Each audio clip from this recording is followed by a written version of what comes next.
Hey everybody, this is Sam Jackson with Heartland Turf and Landscape here with another lawn and landscape tip.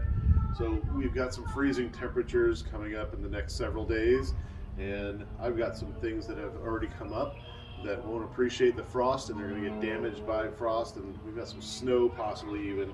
These guys won't tolerate frost or snow of any kind, and you'll lose everything that's grown so far this spring.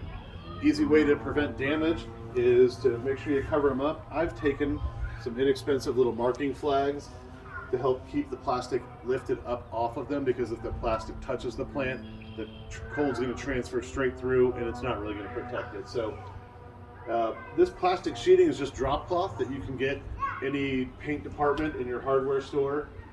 Just kind of secure it around the corners. This is going to do two things. It's going to help keep condensation from settling on the plants overnight, which then freezes when we hit the freezing temperatures. And it's also going to help trap some warmth from the ground inside, kind of like a greenhouse, because the ground is still 55, upper 50s, low 60s, and that warm air from the ground soil will help keep those plants from freezing and getting damaged from the frost.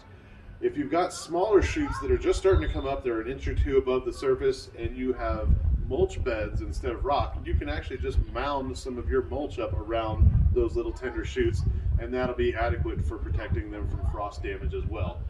But if you've got larger things and you'll need to cover them up, you can also use cloth with this. Cloth is fine, but plastic is just cheap, easy way to go. So that's it. That's my tip for the day. Thanks.